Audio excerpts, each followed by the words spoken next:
बिस्मिल्लाहिर्रहमानिर्रहीम, अस्सलामुअलैकुम and a very good morning. Espresso में आपको खुश आमदीद कहेंगे। मैं हूं अरमिला हसन और मैं हूं इमरान हसन। इस उम्मीद और दुआ के साथ कि आप खैरियत से हैं, नए दिन का आगाज़ कर चुके हैं या करने वाले हैं। एक्सप्रेसो ट्यून इन किए हुए हैं। आई होप कि आपका दिन बहुत अच्छा गुजरे, खैर और खैरियत से गुजरे। कल रावलपिंडी के हवाले से जो हमारे पास फुटेजेस आई, दो के हमारे शो के बाद हमने उनको देखा, लेकिन वो बड़ी ही डरा देने वाली थी और ये सूरत हाल बड़ी अफसोसनाक थी। ख़ास तौर पे जो अंदरून रावलपिंडी का इलाका है, जो बाज़ार है रावलपिंडी का, राजा बाज़ार है, मोती बाज़ार है और दीगर जो बाज़ार मशहूर हैं रावलपिंडी के, वहाँ पे बहुत शदीद अर्बन फ्लडिंग हुई, बहुत शदीद पानी आया और लोगों की इमलाक का बहुत शदीद नुकसान पहुँचा और बहुत सारे सवालात भी छोड़ गया कि कब तक हम अपनी इमलाक को, अपने लोगों को इस पानी के या इन बारिशों के रहमो करम पे छोड़ेंगे। खासतौर पे रावलपिंडी के अगर इलाकों की बात करें या लाहौर या अंदरून कराची के इलाकों की बात करें, क्या कोई मरबूत प्लान इन बड़े शहरों के हवाले से नहीं आ सकता जिस पे अमल दरामद हो और ये मसाइल हल हों? ये मसाइल हल होने का नाम नहीं ले रहे, क्योंकि हर साल मानसून के हवाले से पेश गोई होती है। मुतल्लिका इदारे कहते हैं जी हमने तो इनको बाखबर कर दिया था, लेकिन जो इंतजामात होते हैं वो बारिशों के बाद हमें नज़र आते हैं कि वो कुछ सिरे से हुए ही नहीं जाते। और ये 1 साल 2 साल या 3 साल की कहानी नहीं है, सालों साल से यही होता आ रहा है और लोगों को इसी तरह से बेचारे हर मानसून बारिशों में ये दुआ करते हैं कि या तो बारिशें हों तो वो रहमत की हों, अदरवाइज जो वो मेंटली प्रिपेयर्ड होते हैं। बहुत सारे ऐसी फैमिलीज, जब I remember back in my reporting days, वो इसी तरह से कहती हैं कि हम हर साल मेंटली प्रिपेयर्ड होते हैं कि यहाँ पे बारिशें आनी है और हमारे इन चीज़ों का नुकसान होना ही होना है और ये नाकाबिल तलाफ़ी नुकसान होता है, जो जानों का भी ज़िया होता है इन तमाम तर सिचुएशन में, करंट लगने से, दीगर मामलात से। तो इंतज़ामिया से तो हम रिक्वेस्ट ही कर सकते हैं जी इंतजामात कर दिया और करें। कराची में तो जानी नुकसान भी हुआ है, आपने चूँकि जिक्र किया, तो 8 अफराद के जाँ बहक होने की भी इतलात है। रावलपिंडी में भी लोगों के इमलाक का बड़ा नुकसान हुआ है और कल हमने राजा बाज़ार और जामे मस्जिद रोड, जो मशहूर ज़माना जामे मस्जिद रोड है जिसके साथ फिर लाल हवेली भी आ जाती है, वहाँ पे तो हमने गाड़ियों को बहते देखा कल। और ये बड़ी हाँ, और ये बड़ा ही जो है जिसे कहते हैं ना कि एक हैरानकुन किस्म की फुटेज थी। तो सवाल यहाँ पे सिर्फ ये है कि क्या ये हमेशा ऐसे ही रहेगा? अगर ये बहुत मैस लेवल पे नहीं हो सकता, बहुत बड़े पैमाने पे नहीं हो सकता, तो कम से कम एक सर्टेन एरिया को लेकर उसके ऊपर कोई पायलट प्रोजेक्ट किया जा सकता है, यानी जहाँ पे ज्यादा पानी खड़ा जहाँ पे ज्यादा पानी है और किसी एक एरिया के ऊपर एक तजर्बा किया जा सकता है कि वहाँ पे ये मसला हल होता है, तो फिर उसको एक्सपेंड कर दिया जाए विद द टाइम। ओब्वियसली आसान नहीं है, लेकिन कहीं ना कहीं से शुरू तो करना है। क्या क्योंकि उनका इंटरेस्ट नहीं है इमरान, इंटरेस्ट नहीं है और प्रायोरिटी नहीं है। प्रायोरिटी नहीं है, इसीलिए उनके लिए आसानी है। अदरवाइज अगर आपकी प्रायोरिटी में ये चीज़ शामिल हो, जब आप मैंडेट लेते हैं, वोट लेते हैं और आपकी प्रायोरिटी में शामिल हो कि आपने अपने लोगों को रिलीफ देना है, तभी आप ये सब कर पाते हैं, अदरवाइज आप नहीं कर सकते, चाहे वो इस छोटे लेवल की बात। प्रायोरिटी में पॉलिटिक्स है जी और वो भरपूर हो रही है, कभी असेंबली के अंदर, कभी असेंबली से बाहर, कभी कोर्ट के अंदर, कभी कोर्ट के बाहर, कभी प्रेस कॉन्फ्रेंसेस की सूरत में। एग्जैक्टली उसके बारे में भी बात करेंगे। With that Pakistan versus Sri Lanka test भी जारी है और वही हुआ जिसका हमें डर था, लड़खड़ा गई पाकिस्तान की बैटिंग लाइन। क्यों हुआ ऐसा, इस पर इन डिटेल बात करेंगे। हम प्रोग्राम शुरू कर लेते हैं और फिर आगे चलते जाएंगे। स्टार्ट करते हैं विद हेडलाइंस। सबसे बड़े सूबे की सबसे बड़ी अदालत में सबसे बड़ी कानूनी जंग। पंजाब में 3 माह से जारी सियासी बहरान हल होने की बजाय उलझ गया। सुप्रीम कोर्ट ने हुकूमती इत्तेहाद का फुल कोर्ट बेंच का मुतालबा मुस्तरद कर दिया। सुप्रीम कोर्ट के सामने पीडीएम डट गई। हुक्मरान इत्तेहाद ने 3 रुकनी बेंच पर फिर एतराजात उठा दिए। फुल कोर्ट बेंच की तश्कील से मुतालिक सुप्रीम कोर्ट का फैसला भी मुस्तरद। वजीर आला पंजाब इलेक्शन केस में अदालती कार्रवाई का बायकॉट का ऐलान कर दिया। हमजा शहबाज वजीर आला रहेंगे या परवेज इलाही वजीर आला बनेंगे? सुप्रीम कोर्ट में आज फिर अहम समाअत होगी। 186 के मुकाबले में 179 वोट लेने वाले वजीर आला हैं। ऐसे वजीर आला को काम जारी रखने के लिए ठोस कानूनी वजूहात बतानी पड़ेंगी। चीफ जस्टिस ऑफ पाकिस्तान के रिमार्क्स। और सेगमेंट मेरा पाकिस्तान में उफेरा फैज बता रही हैं एक ऐसे रेस्टोरेंट के बारे में जहां गरीबों को फ्री खाना और कपड़े मिलते हैं। जी जनाब, हेडलाइंस आपने जानी, आगे बढ़ेंगे, बात करेंगे आज की बड़ी खबर के हवाले से।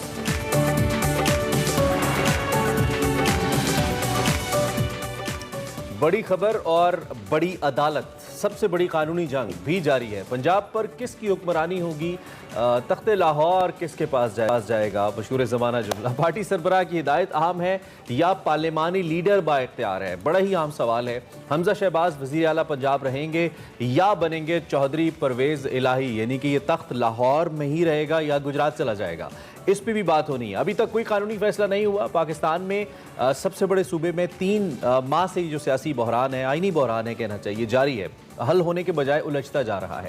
तमाम नजरें इस वक्त सुप्रीम कोर्ट के ऊपर हैं। कल बतौर साफ़ी तो हमें देखना ही पड़ा, लेकिन बतौर पाकिस्तानी भी मुझे लगता है कि सब लोग टेलीविजन सेट्स के सामने थे और ये देख रहे थे कि क्या होने जा रहा है। गुज़िश्ता रोज़ सुप्रीम कोर्ट में जो डिप्टी स्पीकर पंजाब हैं, उनकी वोट काउंटिंग से मुतल्लिक रूलिंग पर एक अहम समाअत हुई, हमें मालूम है, और फ्रीकैन की जानिब से अहम दलाइल दिए गए। इस मामले पर फुल कोर्ट बेंच बनाने का मुतालबा किया गया, और ये मुतालबा किसी एक फरीक की जानिब से नहीं किया गया, बल्कि मुकम्मल तौर पर जो अपोजिशन है, जो PDM है, उसकी जानिब से जो मुख्तलिफ वकला तंजीमें हैं, उनकी जानिब से भी मुतालबा सामने आया, और बहुत सारे जो दानिश्वर हैं, बहुत सारे जो दीगर सीनियर सहाफ़ी हैं, उनकी जानिब से भी मुतालबा सामने आया कि अगर ऐसा है तो ये हो जाना चाहिए। ताम अदालत ने फुल कोर्ट बेंच से मुतालिक दरखास्तों का जो मुतालबा था, जो दरखास्तें थी इस मुतालबे से मुतालिक, उन्हें मुस्तरद किया और वाज़ेह किया कि डिप्टी स्पीकर की रूलिंग से मुतालिक केस की समाअत 3 रुकनी बेंच ही करेगा, और ये आज मजीद जो समाअत है 11:30 बजे अब से कुछ देर के बाद होगी। इस मामले के पहले राउंड में अगर बात करें तो पाकिस्तान तहरीक इंसाफ को बज़ाहिर कामयाबी मिली है, और PDM इत्तेहाद को मायूसी का सामना भी करना पड़ा है। इस हुक्मरान इत्तेहाद का जो आला अदलिया है, इससे मुतल्लिक सख्त मौक़िफ़ भी सामने आ रहा है,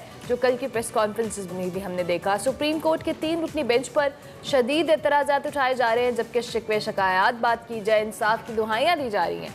सुप्रीम कोर्ट के फैसले पर जी हुक्मरान इत्तेहाद और PDM जमातों के कायदीन ने मौलाना फजलुर रहमान की क़यादत में प्रेस कॉन्फ्रेंस की और 2 टोक अल्फाज में फुल कोर्ट के मुतालबे से किसी सूरत पीछे ना हटने का फैसला किया, मजीद अदालती कार्रवाई का हिस्सा ना बनने और बाइकॉट करने का भी ऐलान कर दिया।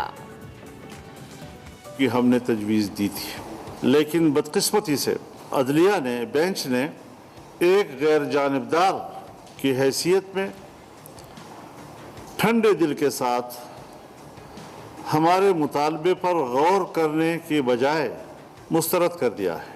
तो हम भी अदलिया के इस फैसले को मुस्तरद करते हैं, और हम अब इस केस के हवाले से इस बेंच के सामने पेश नहीं होंगे। अब इम्तिहान जो है वो सुप्रीम कोर्ट का है।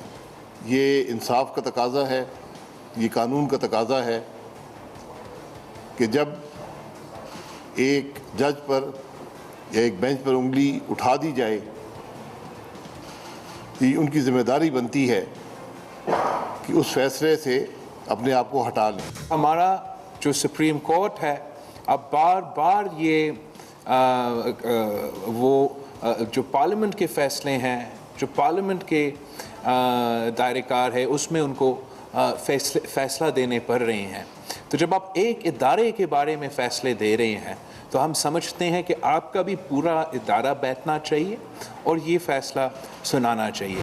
जी, इसके जवाब में तहरीक इंसाफ के रहनुमाओं ने भी जवाबी प्रेस कॉन्फ्रेंस की। क्या कहा, आपको सुनवाते हैं। फैसला आ गया फुल कोर्ट ना तश्कील देने का। कहते हम इस फैसले को मुस्तरद करते हैं।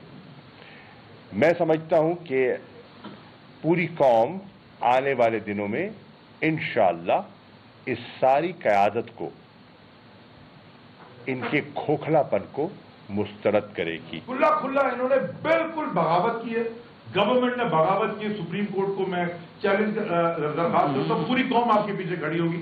इनके ऊपर अगर आपने आज एक्शन नहीं लिया ना, तो फिर ये और पता नहीं क्या क्या करेंगे। तो मेरी दरखास्त है सारी अदलिया से स्ट्रॉन्ग एक्शन इनके ऊपर लेना चाहिए, ताकि ये तमाशा इस मुल्क में तब खत्म होगा।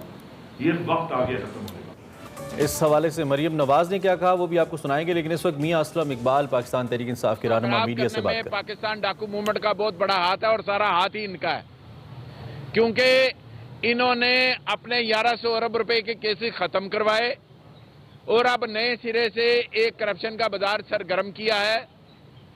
और हम ये समझते हैं कि ये इस्तराब की कैफियत जितनी जल्दी ख़त्म होगी, उतनी जल्दी ही पाकिस्तान की इकॉनमी जो है वो रिवाइवल की तरफ जाएगी। और इसका एक ही हल है, early election, as early as possible election.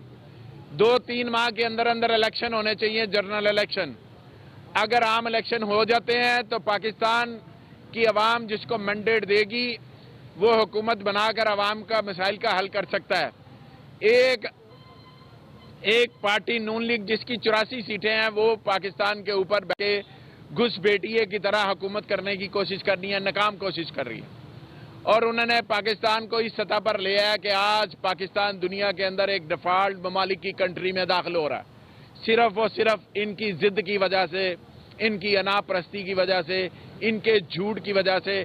सारा दिन 10-10 प्रेस कॉन्फ्रेंसेस कर रहे हैं, लेकिन अवाम जब ये प्रेस कॉन्फ्रेंस करने आते हैं, मैं यकीन के साथ कहता हूं कि अवाम अपना चैनल चेंज कर लेते हैं। अवाम इनकी शक्लें नहीं देखना चाहते, अवाम इनसे नफरत करते हैं। और नफरत की मिसाल आपको ये पता चलेगी ज़िमनी इलेक्शन के अंदर कि अवाम ने किस तरह बुरी तरह इनको रद्द किया है। जो 2-3 सीटों के ऊपर इन्होंने कामयाबी का दावा कर रहे हैं वो अदालत में नहीं जाने देते। PP 7 की गिनती नहीं होने दी, मुजफ्फरगढ़ का एक अलहदा केस है। और मैं समझता हूं कि इससे बुरी बदतरीन शिकस्त PDM को कभी पाकिस्तान की तारीख में नहीं हुई।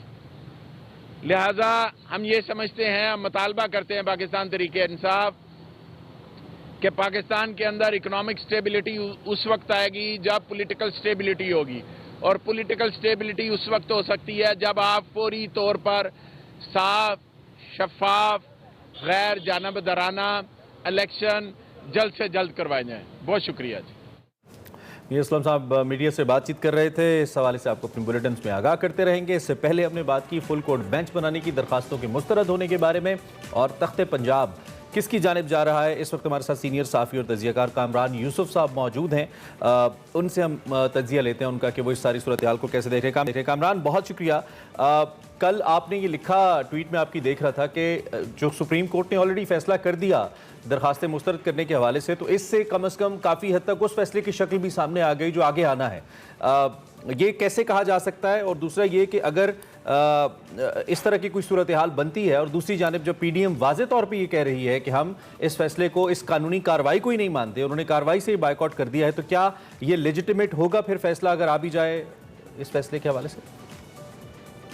देखिए, सबसे पहले जो आप फैसले की बात कर रहे हैं, मेरे ख्याल में ये वाज़े है कि आज शायद फैसला आ जाएगा और फैसला बड़ा वाज़े है, क्योंकि इवन हफ्ते के रोज़ भी जब लाहौर रजिस्ट्री में सुप्रीम कोर्ट ने इनिशियल जो समाअत की थी उसमें भी उन्होंने वाज़े कर दिया था कि बज़ाहिर जो डिप्टी स्पीकर पंजाब की रूलिंग है वो गलत है, उन्होंने गलत इंटरप्रेट किया जो हमने तशरीह की थी आर्टिकल 63A की। और कल पूरा दिन रात गए तक जो समाअत होती रही उसमें बुनियादी नुक्ता जो PDM इत्तेहादी जमातें और जो कुछ और वकला थे उनका यही था कि इस सारे मामले पर एक फुल कोर्ट बनाई जाए और बुनियादी तौर पर जो आर्टिकल 63A उसकी जो तशरीह की गई उस पर जो रिव्यू पिटिशंस दायर की गई हैं पहले उसको सुना जाए, क्योंकि इन इत्तेहादी जमातों का मौक़िफ़ है और कुछ जो वकला हैं उनका ख्याल है, खास करके जो सुप्रीम कोर्ट बार एसोसिएशन है, कि ये तशरीह जो है वो ठीक तरीके से नहीं की गई, क्योंकि सुप्रीम कोर्ट को आइन को रीराइट करने का इख्तियार नहीं दिया गया। तो उसको पहले देखें, लेकिन जब वो रिजेक्ट हो गई तो उसके बाद तो मेरे ख्याल में कल के दलाइल अगर आप सामने रखें तो बहुत वाज़े है कि आज जब ये फैसला आएगा तो डिप्टी स्पीकर की जो रूलिंग है उसको मेरे ख्याल में गैर आइनी करार दिया जाएगा और वकालतम हो जाएगी। और दूसरा जो बात आप कह रहे थे लेजिटिमेसी के हवाले से, जाहिर है कि सुप्रीम कोर्ट जब फैसला करेगी तो वो तो फील्ड में रहेगा, आप उसका कोई और तरीकाकार तो नहीं है। हाँ, जो एक आप उसे कह सकते हैं कि अखलाकी तौर पर यह जो पॉलिटिकल एक चार्ज्ड एनवायरनमेंट है, शायद ये आला अदलिया के लिए भी अच्छा नहीं है, क्योंकि मेरा नहीं ख्याल कि तारीख में इससे पहले कभी किसी जमात ने जो हुकूमत में हो, ना एक जमात बल्कि 11-13 जमातें हैं, उन्होंने किसी अदालती मुकदमे का बायकॉट किया हो। तो ये बहुत मेरे ख्याल में एक संजीदा और सीरियस मामला है। इसमें ये कहना कि कौन ठीक है कौन गलत है वो उससे कतई नजर, लेकिन माजी में हमने देखा कि वज़ीर आज़म को घर भी भेजा गया, बहुत सख्त फैसले भी आए, इवन जब डिक्टेटरशिप थी इस मुल्क के अंदर। लेकिन एक चीज थी कि एटलीस्ट अदालतों के अंदर दोनों फरीक जो है पेश होते थे। अब अगर वो बायकॉट कर रहे हैं तो आई थिंक ये एक नया प्रेसिडेंट सेट हुआ है और एक गलत प्रेसिडेंट मेरे ख्याल में सेट हुआ है। जिस तरह से कामरान आपने कहा कि ये बहुत संजीदा और एक एक्सट्रीम सिचुएशन है कि अदालती फैसले का बाइकॉट किया जाना, और हमने कुछ दिनों में देखा है कि नून लीग का जो स्टांस है, चाहे वो इदारों को लेकर हो, अदलिया को लेकर हो, बहुत जो कह लें एक रूड और स्ट्रिक्ट नज़र आ रहा है। और ये एकदम से जारहाना बयानिए को अपनाना, ऑब्वियसली ये आपने जिस तरह से कहा कि अच्छा प्रेसिडेंट सेट नहीं हो रहा और इस पर हमें अब सोचने की ज़रूरत है। अगर ये फैसला नहीं मानते, जैसे से कल उन्होंने कह दिया है फर्दर अब जो आज फैसला एक्सपेक्टेड है उसको लेकर किस तरह की सिचुएशन आप मौजूदा सियासी सूरत हाल में देख रहे हैं? नून लीग ने तो बहुत क्लियर, या पीडीएम ने बहुत क्लियर स्टांस अपनाया कि वो इस फैसले को किसी सूरत नहीं मानेंगे। देखिए, आपने बिल्कुल ठीक कहा कि ये आप समझ लें कि आप यू टर्न लिया है तमाम इत्तेहादी जमातों ने कि पहले जो अपना जो बयानिया था उनका ज़ाहिर है कि थोड़ा कमज़ोर हो गया था, वो इदारों के ऊपर और ख़ास करके अदलिया के ऊपर उनको निशाना नहीं बना रहे थे। इसकी दो वजूहात हैं। एक वजह यह है कि जो उनके बकौल जो उन्होंने इस सारी सूरत हाल में मुश्किल फैसले किए और जो सब्सिडी विदड्रॉ की, उसके नतीजे में ज़ाहिर है कि वो गैर मकबूल हुए। उसका नतीजा हमने देखा कि ज़मीनी इंतखाबात में उनके सामने आया। और दूसरा जो उसकी एक बहुत बड़ी वजह है कि बकौल इत्तेहादी जमातों के पीडीएम ने जो तहरीक इंसाफ है, जो इसकी हुकूमत के 3-3.5 साल के गलत फैसले थे, उसके नतीजे में उनको ये मुश्किल फैसले लेना पड़े। लेकिन क्योंकि इमरान खान ने बड़ा सक्सेसफुली इदारों को निशाना बनाया, अपना एक बयानिया लेकर के गए और वो जो सख्त बयानिया था उनका, उसकी उनको पजीराई मिली। तो मुझे ये लगता है कि पीडीएम की जमातें साथ साथ अपनी सर्वाइवल की जंग तो लड़ रही हैं, लेकिन अब उनकी नजर अगले इंतखाबात पर भी, और वो चाहते हैं कि जाते हुए एक विक्टिम कार्ड उनके पास भी मौजूद हो, एक बयानिया उनके पास भी मौजूद हो। तो ये आपको एक नया बयानिया पीडीएम की तरफ से बनता नजर आ रहा है कि जब वो इक़्तिदार से निकलेंगे, जब नए इंतखाबात की तरफ जाएंगे, तो आप देखेंगे उनका ये बयानिया होगा कि उनको एक दफा फिर इदारों ने और खास करके अदलिया ने काम करने नहीं दिया, के साथ ज्यादती की। एक खास जमात को मुबैना तौर पर अदलिया ने सपोर्ट किया और हमारे खिलाफ फैसले दिए, और वो ये बयानिया लेकर के अवाम के पास जाएंगे ताकि जो मुश्किल फैसले उन्होंने किए थे, जो महंगाई और बाकी जो वजह हैं, वो उनसे डिस्ट्रैक्ट हो सके। तो मुझे हम ये समझे कि पीडीएम इक़्तिदार से निकलने के लिए अभी से ग्राउंड सेट करी है, हम ये समझे? देखें, जो मेरी भी नून लीग के कुछ लोगों से बात हुई, ये बड़ा वाज़ेह है कि इवन के बड़े मियां साहब ने भी ये कह दिया था कि अगर पंजाब की हुकूमत नहीं रहती उनके पास, तो फिर विफाक में भी रहने का कोई फायदा नहीं है। तो पंजाब अगर उनके हाथ से चला जाता है तो मेरे ख्याल में ये ऐन मुमकिन है कि फिर विफाक के अंदर भी आप देखेंगे कि शायद ये इत्तेहादी जमातें बहुत देर तक हुकूमत में ना रहें और नए इंतखाबात की तरफ बढ़ जाएं। और इसी वजह से अब आपको उनकी जो टोन है, जो उनका टेनर है, उसमें सख्ती दिखाई देती है, क्योंकि अब वो अपना एक बयानिया लेके जाना चाहते हैं। क्योंकि ये बहुत ज्यादा तासुर पाया जाता है इत्तेहादी जमातों के अंदर भी कि इमरान खान के मुकाबले में ये जो इत्तेहादी जमातें हैं, इनका कोई बहुत ज्यादा इंप्रेसिव किस्म का बयानिया नहीं है, जिसका एडवांटेज जो है वो इमरान ले रहे हैं। और अब इस वजह से ये वोट इज्जत दो और इस तरह के मामलों में अब वापस वो जाने की तैयारी कर रहे हैं। ठीक है, क्योंकि उनको अर्ली इलेक्शन। ठीक है, let's get back to the interpretation of 60A। के मामला अदालत में है और मौजूद अदालत बेहतर समझती है कि इस मामले पे कैसे फैसला करना है, बसद एहतराम। लेकिन चूंकि बात इस पे हो रही है, मामला सियासी भी है, तो हम इसलिए इस पे तज्जिया भी कर रहे हैं। जैसे कि कल बहुत ज़्यादा बहस चली कि पार्लिमानी पार्टी या पार्टी हेड, इमरान खान साहब की जो एप्लीकेशन थी जिस पे कल मरियम नवाज बड़ी तफसीली बोली कि अगर इफ़ इट इज़ अबाउट पार्लिमानी पार्टी तो फिर इमरान खान की एप्लीकेशन कैसे एक्सेप्ट हो गई। फिर इमरान खान की एप्लीकेशन पे हमारे 20 बंदे जिनसे हमजा का वोट 197 बन जाता है, उनको कैसे बाहर कर दिया गया, फिर वो भी वापस दें। तो उन्होंने तो बाकायदा कहा कि आपने 20 बंदे नून लीग से लिए और 10 मजीद PTI को दिए और उसके बाद आप हुकूमत बना रहे हैं, कुछ इस तरह के अल्फाज थे। तो आपकी भी कुछ कानूनी माहिरीन से बात हुई होगी, आप खुद भी तज्जिया कार है, आपने पढ़ा होगा, आपकी क्या अंडरस्टैंडिंग है इस सूरत हाल को लेकर? आई थिंक जो इसकी सारी रूट कॉज है, जो सारा प्रॉब्लम शुरू हुआ है, वो था जब आपको पता है कि ये जब वोट ऑफ नो कॉन्फिडेंस जब इमरान खान साहब के खिलाफ आया, उसके बाद पंजाब के अंदर भी बुज़दार साहब ने जब रिजाइन किया, तो ये सारी सियासी हलचल हुई। तो सदर ने एक रेफरेंस भेजा सुप्रीम कोर्ट के पास कि आप आर्टिकल 63A की तशरीह करें और ये कहें कि जो मेंबर अपने पार्टी की पॉलिसी से इनहराफ करके वोट देता है किसी और जमात को, तो क्या जो उसकी डिस्क्वालिफिकेशन है वो वन टाइम है, उसको सिर्फ डी-सीट करना ही काफी है, या फिर जो उसको लाइफ टाइम डिस्क्वालीफाई करना चाहिए। और दूसरा कि क्या उसका जो वोट है वो काउंट होगा या नहीं होगा। अब जो यहाँ से जो तनाजा पैदा हुआ कि जो आर्टिकल 63A की जो तशरीह की, जो लाइफ टाइम डिस्क्वालिफिकेशन है, उस पर तो सुप्रीम कोर्ट का मौक़िफ़ था कि उसमें तो आइन बाज़ है कि आप डी-सीट करना ही काफी है और लाइफ टाइम डिस्क्वालिफिकेशन तो नहीं हो सकती। लेकिन जो चीज एक नई उन्होंने ऐड की कि ऐसे अरकान जो अपनी पार्टी से मुनहरिफ होकर किसी और जमात को अगर वोट देते हैं तो उनका वोट ही काउंट नहीं होगा। ठीक है, तो ये तनाज़ा एक्चुअली वहां से हुआ। इसके ऊपर बहुत से जो माहिरीन है, बल्कि जो मेजॉरिटी मेरे ख्याल में जो माहिरीन है कानून के, उनकी ये राय है कि यहाँ पर शायद सुप्रीम कोर्ट ऑफ पाकिस्तान ने एक ओवर स्टेप की है अपने अथॉरिटी के, क्योंकि आइन में ये तो नहीं लिखा हुआ और उन्होंने शायद एक रीराइट कर दिया है आइन को कि उसका वोट ही नहीं होगा, और वो समझते हैं कि शायद ये जो पार्लिमानी जमहूरियत है उसकी स्पिरिट के भी खिलाफ है, क्योंकि उनका ख्याल है कि जब कोई मुनहरिफ रुकन जो है वोट देता है उसका वोट तो काउंट हो गया, लेकिन उसको सजा तो मिलेगी कि वो डी सीट हो जाए। तो एक ही जुर्म के ऊपर आपको 2 सजाएं कैसे तो इससे तो कामरान ये लगता है कि शायद पहले फैसले में सुकम हो सकता है, अगर मौजूदा फैसला तहरीक इंसाफ के हक में आता तो शायद ये फैसला फिर ठीक होगा, उसकी री राइटिंग पॉइंट ऑफ व्यू से जो आप बात करें। अगर आप री राइटिंग के पॉइंट ऑफ व्यू से करें तो आर्टिकल 63A में इसमें तो बहरहाल कोई इबाम नहीं है जो 18वीं तरमीम के बाद उसमें कर दिए गए कि उससे पहले इख्तियार पार्टी हेड का था। अब जो होता है वो पार्लियामेंट्री पार्टी और पार्लिमानी लीडर का उसके अंदर जिक्र है।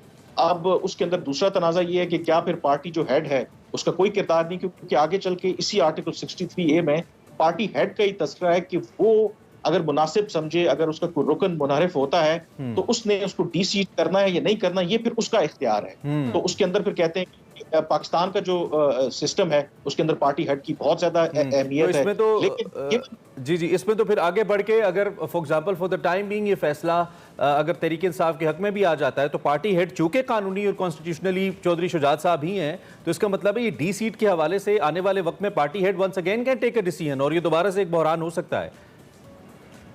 बिल्कुल पार्टी हेड जो है वो बिल्कुल डिसीजन ले सकता है, लेकिन इसके अंदर अब इशू ये है ना कि अगर तो सुप्रीम कोर्ट ये कंक्लूड करती है कि चौधरी शुजात जो PMLQ के प्रेसिडेंट हैं या सदर हैं, वो उनके पास ये इख्तियार नहीं है कि वो पार्टी पॉलिसी या इस तरह से डायरेक्ट कर सकें अपने मेंबरान को, बल्कि पार्लिमानी लीडर का है। और अगर क्यू लीग प्रूव कर लेती है कि पार्लिमानी लीडर ने तो ये कलेक्टिवली फैसला किया था कि हमने परवेज अलाई जो हमारे अपने कैंडिडेट है उनको वोट देना है और उन्होंने राइटली उनके हक में वोट दिया, तो फिर तो वो डी सीट करने वाला मामला भी नहीं आता। तो ये इसलिए शायद जो बाकी वकला हैं, जो बाकी इवन के मुताबिक जस्टिसेज हैं, चीफ जस्टिस कुछ भी शामिल थे, वो चाहते थे कि इन सारे मामलात को क्लब करके एक फुल कोर्ट बना दी जाए और प्रॉपर्ली इसका जो फैसला है कल ऑनरेबल सुप्रीम कोर्ट ने कहा है कि इतना कोई टेक्निकल मसला नहीं है। कल जज साहिबान ने ये बात की है कि इतना कोई सख्त मसला नहीं है कि इस पर बात ना हो सके और फैसला ना हो सके। वी होप के बेहतर फैसला है इन दी एंड। अब PDM की पॉलिटिक्स को आप किस जानिब जाता देखते हैं? एक तो उनके पास ये ऑप्शन है कि वो हुकूमत से निकल जाएं, जल्द अज जल्द इलेक्शन में चले जाएं, लेकिन ये जो उनके नैरेटिव को शिकस्त हो रही है, ये जो कल इतनी डिटेल से पूरा एक हिस्ट्री बयान की मरियम नवाज साहिबा ने, और इससे पहले अपने साथ बकौल उनके होने वाली ज़्यादतियाँ जो कि जुडिशरी ने की मरियम साहिबा ने बताई, तो उसके बाद अब मज़ीद ऑप्शंस क्या हैं? चूँकि पहले सियासी जमातें सड़कों पे आती हैं, एहतजाज करती हैं और फिर और कोई रास्ता नहीं होता तो कोर्ट्स में मामले चले जाते हैं और वहाँ पे सॉर्ट आउट हो जाते हैं। एक जिसे कहना चाहिए कि एक लास्ट रिजॉर्ट है ये तमाम पार्टीज़ के लिए, लेकिन अगर कोर्ट से भी मुनहरिफ हो रही हैं पार्टीज़ या उसका भी बायकॉट कर रही हैं तो फिर अंजाम क्या होगा? डेमोक्रेसी किस तरफ जाएगी हमारी? क्या देख रहे हैं आप?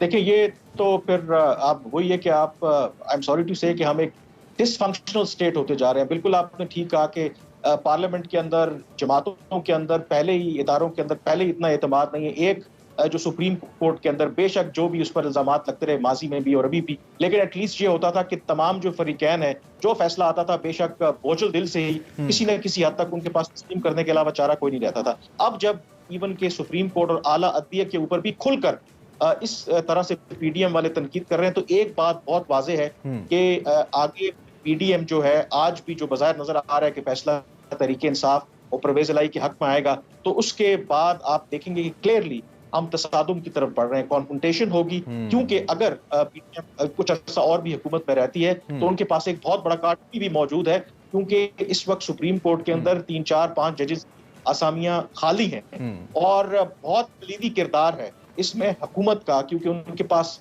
की वोट्स हैं। जब ये मामला नए अपॉइंटमेंट्स की जाता है, चीफ जस्टिस जब नामजदगी करेंगे नए जजेस की तो वो नहीं होने देंगे। तो ये बहुत बड़े आप कॉन्फ्रंटेशन की तरफ मेरे ख्याल में बढ़ रहे हैं और साथ साथ PDM जो है वो और कल मौलाना ने इंदिया भी दिया ये कि अब हुकूमत भी किसी इदारे को ये मौका नहीं देगी और इख्तियार नहीं देगी कि वो उसके इख्तियारात के अंदर इंटरवीन करे। कल उन्होंने कहा भी है ये। ठीक है Kamran, thank you very much, बहुत शुक्रिया। आपने बड़ा डिटेल के अंदर तजिया अपनी थॉट्स हमारे सामने रखी। आप सुन रहे थे जी, ब्रेक लेते हैं, ब्रेक के बाद आते हैं।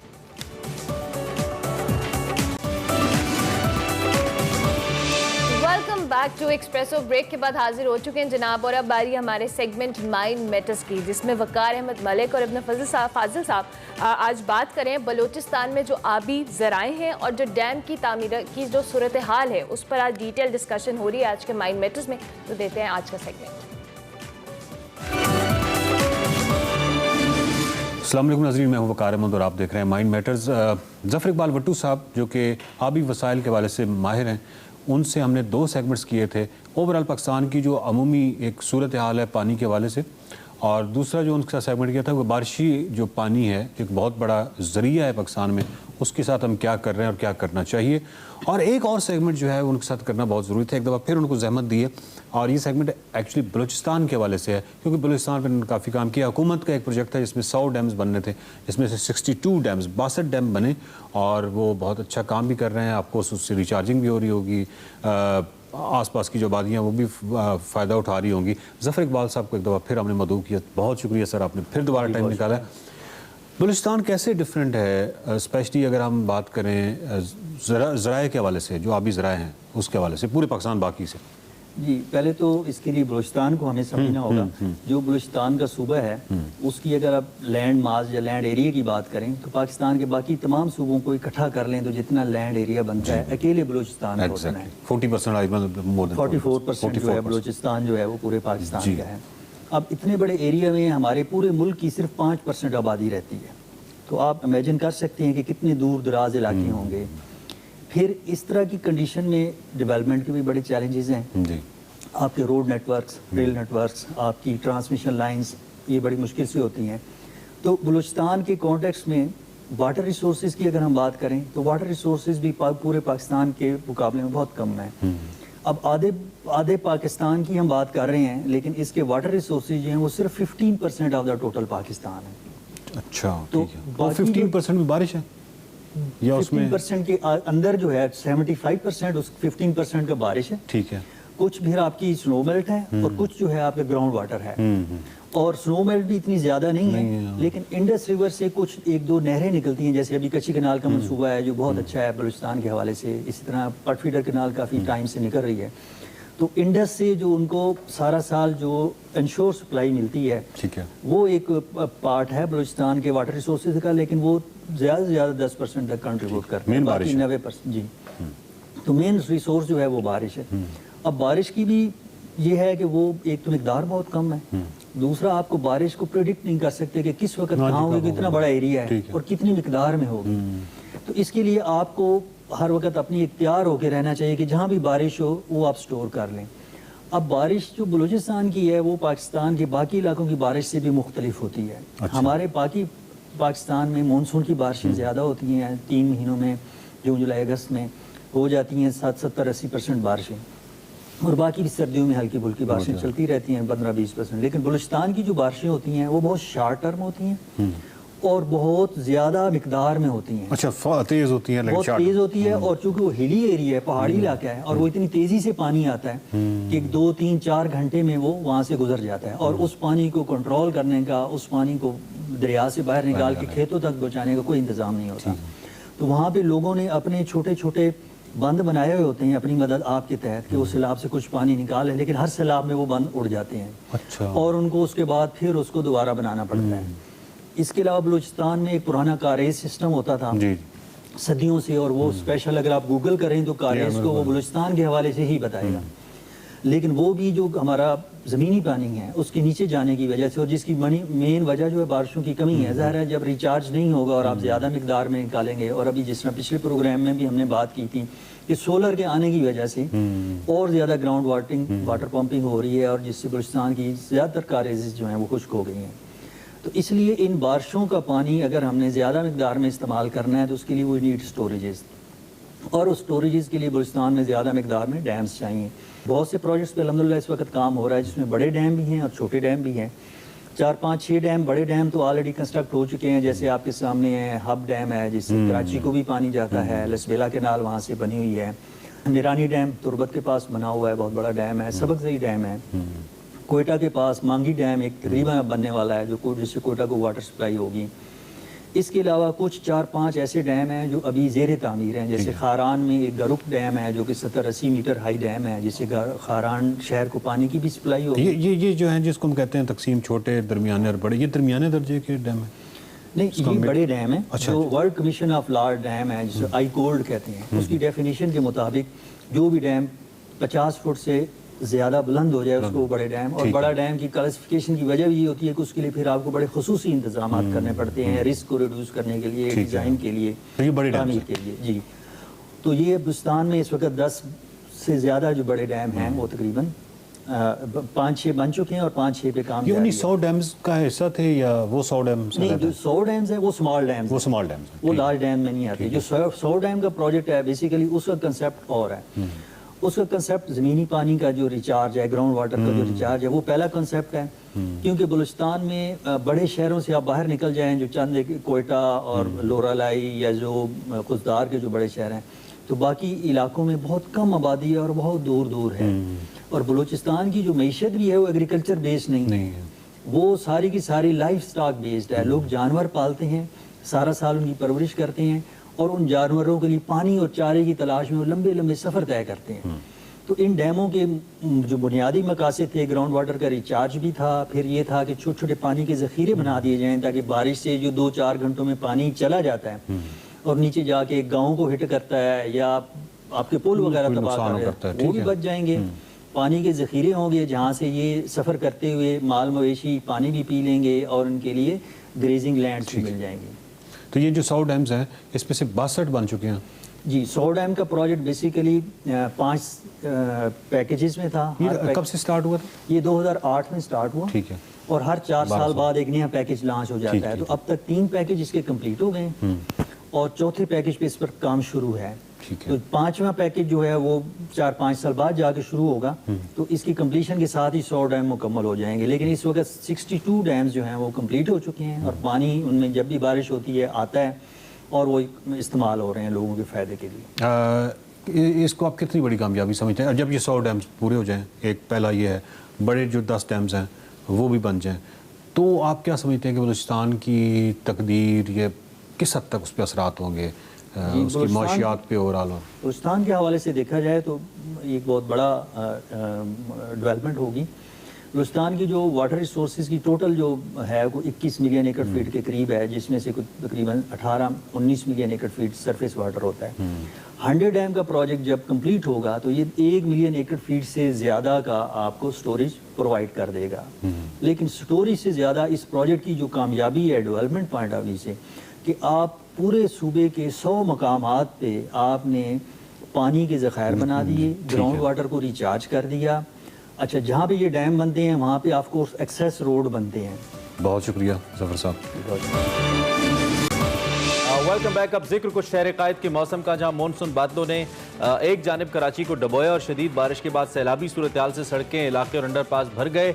दूसरी जानिब मुतअद्दिद सड़कों से पानी तो निकाल दिया गया है, लेकिन करंट लगने समेत मुख्तलिफ हादसात भी सामने आए हैं और 8 अफराद के अब तक जाम बहक होने की भी इतलात हैं। कोयटा की बात करें, कोयटा कराची शाहराह जो है इस पर एक पुल बह गया है और सिंध और बलूचिस्तान का जो ज़मीनी राब्ता है इस वक्त वो मुनक़ता हो गया। इसकी कल वीडियोज़ भी काफ़ी ज़्यादा वायरल हो रही थी सोशल मीडिया के ऊपर।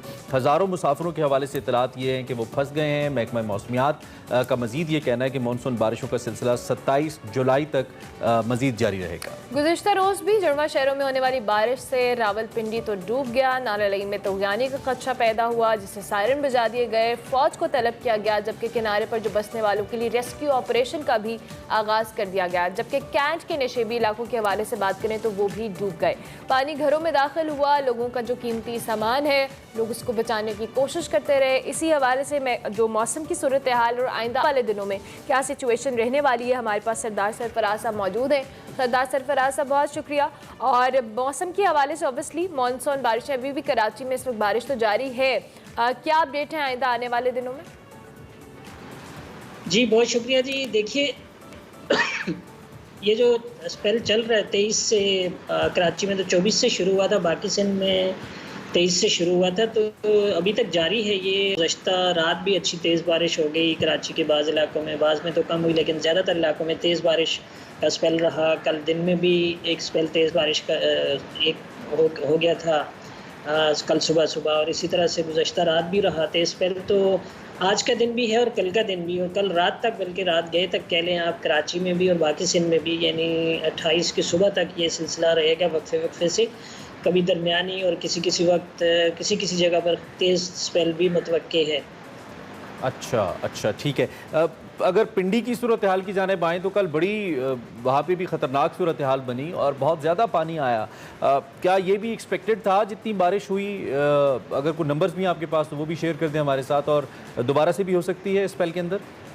रावलपिंडी की बात कर रहा हूँ। जी बिल्कुल एक्सपेक्टेड था। आपने एडवाइजरी शायद देखी हो, उसमें जो इशू की गई थी 20 या 21 तारीख से पहले, तो एक्चुअली 21 से शुरू हुआ था ये स्पेल, जो ज़ोरदार स्पेल था। कुछ इलाकों में तो 20 की रात से ही हो गया था। तो उसमें मेंशन किया गया था कि पिंडी, इस्लामाबाद और इसी तरह से नीचे लाहौर, फैसलाबाद, और फिर 23 के बाद सिंध के बेशतर अजला का जिक्र चल रहा है कि ये सब हैवी फॉल्स की वजह से अर्बन फ्लडिंग का ख़दशा है इधर, और इत्तेफाक से वही ख़दशा दुरुस्त साबित हो रहा है। बेशतर शहरों में बहुत तेज़ बारिश हुई है। पिंडी में मेरे ख्याल में 90 मिलीमीटर से ऊपर हुई है। इसी तरह इस्लामाबाद में, गोलरा में 100 मिलीमीटर से ऊपर हुई कल के दिन ही, और इस तरह से हेवी स्पेल चल रहा है। तो अब अभी इसके एटलीस्ट 2 दिन और हैं, 2 दिन और। अच्छा सबसाइड करेगा। सरदार साहब, जिस तरह से आपने कहा भी कि अभी ये जो स्पेल जारी है इसके 2 दिन मजीद हैं, लेकिन क्या ये आखिरी स्पेल है या इसके बाद और भी स्पेल आएंगे? या उनकी इंटेंसिटी के हवाले से अगर हम बात करें तो क्या वो इसी इंटेंसिटी के स्पेल होंगे जो मानसून के? देखिए आखिरी तो बिल्कुल नहीं है, इसलिए कि अभी तो मानसून मतलब जुलाई भी समझ लें उसके 4-5 दिन अभी बाकी हैं, और अगस्त का पूरा महीना सितंबर के एटलीस्ट मिड तक चलता है। इसी तरह से एक्टिव फेज़ अगर मानसून का होता है जी। तो लेकिन ये कि अगस्त के पहले हफ्ते में कुछ दिनों की इसमें इम्कान ये है कि ब्रेक आ जाएगी।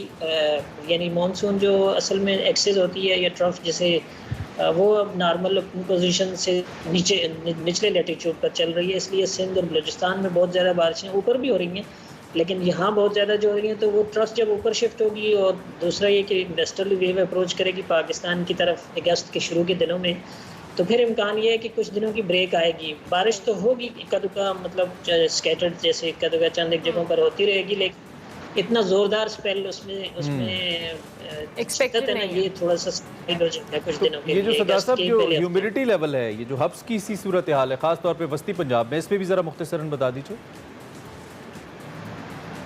देखिए इसमें असल में वही बात है कि जो मुसलसल बे ऑफ बंगाल। जी सरदार साहब डिस्कनेक्ट हो गया। सरदार साहब हमें बता रहे थे जी स्पेल अभी चलेगा मिड सितंबर तक, लेकिन इंटेंसिटी विद द टाइम थोड़ी कम होगी। अल्लाह करे खैर की बारिश। ब्रेक लेते हैं। Welcome back to espresso. Program के दूसरे हिस्से में आपको खुशामदीद। और अब बारी है हमारे सेगमेंट मेरा पाकिस्तान की, जिसमें उफैरा फैज आज हमें एक ऐसे रेस्टोरेंट लेके जा रही हैं जहां पे गरीबों को मुफ्त कपड़े और खाना भी मिलता है। इस हवाले से देखते हैं आज का मेरा पाकिस्तान।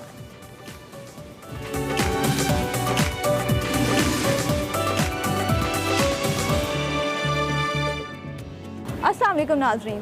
दुनिया में 2 किस्म के लोग पाए जाते हैं, एक वो जिन्हें अल्लाह ताला ने फराखी, फरावानी और कुशादगी बख्शी है, और दूसरी जानिब वो लोग हैं जो खस्ता हाली और पसमानदगी का शिकार हैं।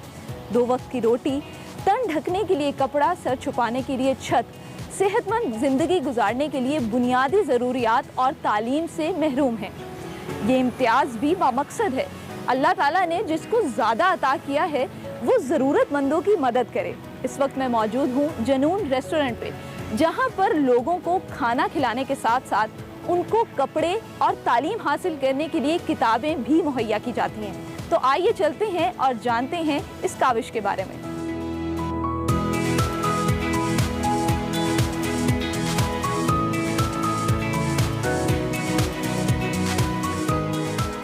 अस्सलाम वालेकुम अदील, कैसे हैं आप? वालेकुम सलाम जी, मैं ठीक हूँ, आप खैरियत से हैं? मैं बिल्कुल ठीक ठाक। नाज़रीन, हमारे साथ मौजूद हैं जनून रेस्टोरेंट के ऑनर अदील चौधरी। अदील, सबसे पहले मुझे ये बताएं कि फ्री खाना खिलाने का ख्याल कैसे आया? फ्री खाना तो बहुत सारे लोग खिला रहे हैं, हम भी खिला रहे हैं। फ्री खाना का ख्याल जो है वो शुरू से था।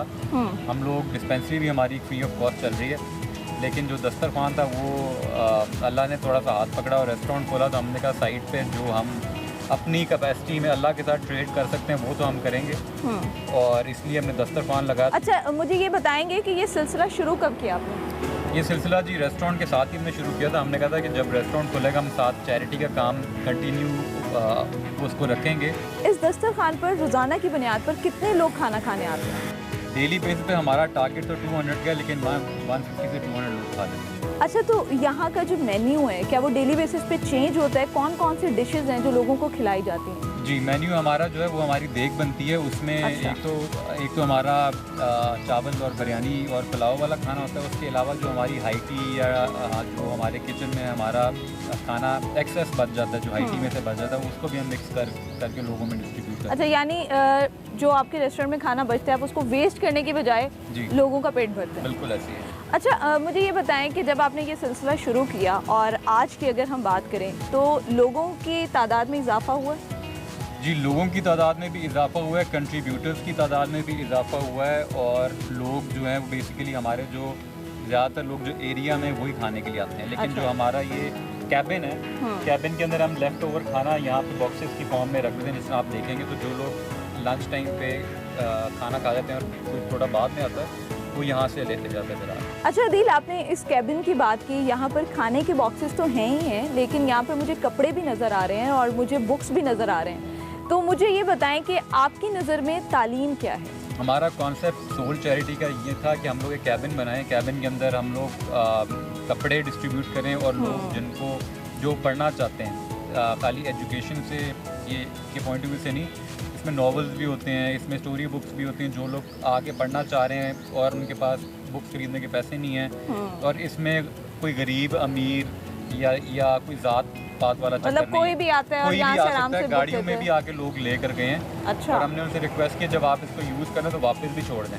और हुआ ये कि जब उन्होंने यूज़ किया तो उन्होंने डबल करके वापस छोड़ा। क्या बात है। अच्छा मुझे ये बताएं, ये जो कपड़े यहाँ पे रखे गए हैं, तो जो आपके कस्टमर आते हैं वो लोग भी ये कपड़े लाते हैं या ये कहाँ से आते हैं? जी, ये बेसिकली हमारे कस्टमर्स ही हैं जो जिनको पता लगता है वो अपने साथ, अगर उनको याद रहे तो वो अपने साथ अपने एक्सेस या वेस्ट वाले कपड़े छोड़ जाते हैं। अच्छा। और जिन लोगों को पता होता है कि यहाँ पे कुछ पड़ा हुआ, जिस तरह सर्दियाँ थी, सर्दियों में किसी ने ब्रांड न्यू ब्लैंकेट छोड़ दी थी, अच्छा, और कंबल छोड़ दिए, तो उसमें लोग आके लेके भी चले जाते हैं। तो फ्यूचर में इस सिलसिले को एक्सपेंड करने का सोचा है?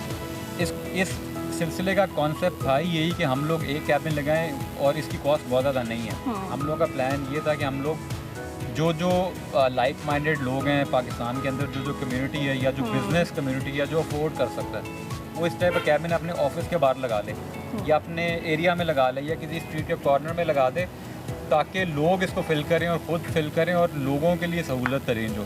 अच्छा, आपने कंट्रीब्यूटर्स की भी बात की, तो इस सिलसिले में आपके साथ कोई कंट्रीब्यूट भी कर रहा है? जी, इस सिलसिले में हमारे साथ एक तो हमारे जो कस्टमर हैं वो कंट्रीब्यूट करते हैं, पाकिस्तान से बाहर बहुत सारे लोग कंट्रीब्यूट करते हैं। मज़े की बात है कि जो कोई ऑर्गेनाइजेशन में काम करे, जैसे माइक्रोसॉफ्ट का या कोई और है, उसके एम्प्लॉयज़ जो पाकिस्तानी है वो जब कंट्रीब्यूट करते हैं तो माइक्रोसॉफ्ट लेट से कोई $1000 भेजता है तो माइक्रोसॉफ्ट भी $1000 भेजता है। अच्छा जी। अच्छा, वो लोग जो रेस्टोरेंट्स में आते हैं और हमेशा अपनी ज़रूरत से ज़्यादा खाना ऑर्डर करते हैं और खाना वेस्ट हो जाता है, उन लोगों को और रेस्टोरेंट के जो ओनर्स हैं उनको आप क्या पैगाम देना चाहेंगे? ये बहुत आपने इम्पोर्टेंट क्वेश्चन किया रे।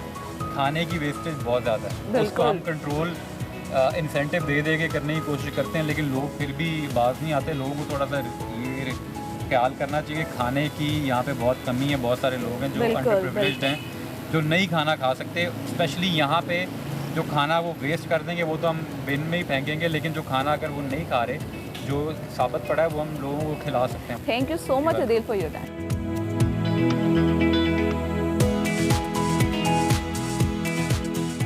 अस्सलाम वालेकुम। वालेकुम सलाम। क्या नाम है आपका? शहबाज हूँ। शहबाज, मुझे ये बताओ कहाँ पे रहते हो आप? मैं घोटकी में। और यहाँ पे लाहौर में कहाँ रह रहे हो? लाहौर में वहाँ एजाज हॉस्पिटल। और यहाँ पे कैसे आते हो? यहाँ आते हैं रोटी खाने। तो यहाँ पे कौन सी चीज़ आपको अच्छी लगती है? खाने में बिरयानी अच्छी लगती है। अच्छा मुझे ये बताओ, जहाँ पे आप रहते हो वहाँ पे कोई फ्री खाने का इस तरह सिस्टम नहीं है? नहीं, वहाँ से घोटकी से आए हैं, यहाँ मजदूरी करते हैं, काम करते हैं, और वहाँ रोटी खाने के पैसे लगते हैं, लेकिन यहाँ आते हैं तो कोई पैसा नहीं लगता। यहाँ पे आज आप फर्स्ट टाइम खाना खाने आए हो? यस। कैसा खाना था? अच्छा था। अच्छा खाना था। यहाँ पे आने की वजह क्या थी? खाना नहीं था, घर पे खाना नहीं था, इसलिए आप यहाँ पे आए हो। तो आपके साथ कोई और भी आया है यहाँ पे या अकेले आए हो? यस आया। कौन है वो? भाई है आपका?